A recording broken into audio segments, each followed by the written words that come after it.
പഴുത്ത മാങ്ങ വെച്ചൊരു മാമ്പഴക്കറിയാട്ടോ വെക്കാൻ പോണത്. അതിന് വേണ്ടി നന്നായി പഴുത്ത മാമ്പഴം എടുത്തിട്ടുണ്ട്. കഴുകി വൃത്തിയാക്കി എടുത്തിട്ടുണ്ട് കേട്ടോ.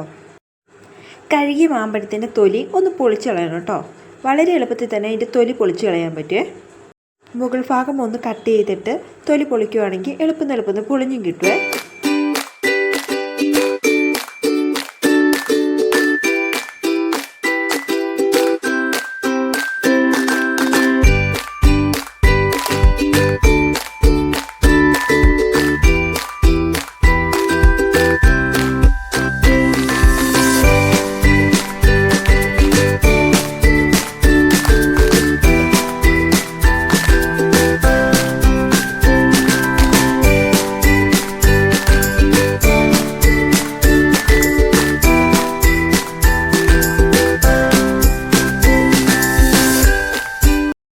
ഇങ്ങനെ തൊലി കളഞ്ഞ മാമ്പഴങ്ങൾ നമുക്കൊരു മൺചട്ടിയിലാട്ടോ പാകം ചെയ്തെടുക്കുന്നത്.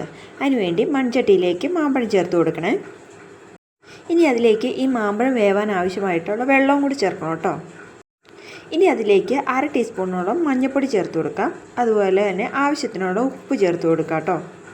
അതിനുശേഷം ഒരു 1/4 ടീസ്പൂൺ മുളക് പൊടി ചേർത്ത് കൊടുത്തിട്ടുണ്ട്. ഇനി നമുക്ക് മാമ്പഴ കഷ്ണങ്ങൾ വേവാനായിട്ട് വെക്കാം കേട്ടോ.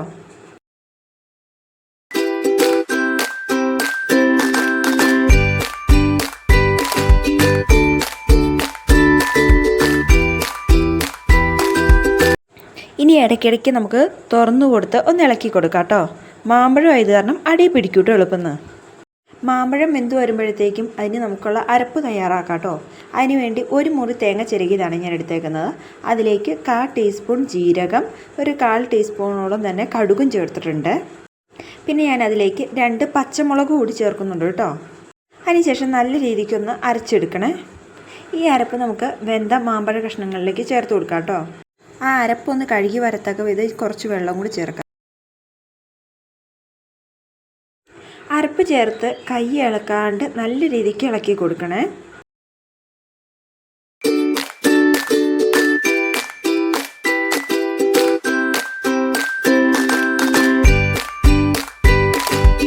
ഇനി അത് തിളയ്ക്കുന്ന സമയത്ത് നമുക്കതിലേക്ക് 2 തണ്ട് കറിവേപ്പില ചേർത്ത് കൊടുക്കാം കേട്ടോ. നന്നായി തിളച്ച് വന്നു കഴിയുമ്പോൾ നമുക്ക് സ്റ്റൗ ഓഫ് ചെയ്ത് കൊടുക്കാവേ. അതിനുശേഷം നമുക്ക് താളിക്കാനുള്ളത് എടുക്കാം കേട്ടോ. കടുക് താളിക്കാൻ വേണ്ടി ഒരു ചീൻചട്ടി അടുപ്പത്ത് വെച്ചിട്ടുണ്ട്. അതിൽ നല്ല വെളിച്ചെണ്ണയാട്ടോ ചേർത്ത് കൊടുത്തേക്കുന്നത്. പിന്നെ അതിലേക്ക് കടുക് ഇട്ട് പൊട്ടിക്കഴിയുമ്പം അതിലേക്ക് ഉലുവ ഇട്ട് കൊടുക്കണം കേട്ടോ.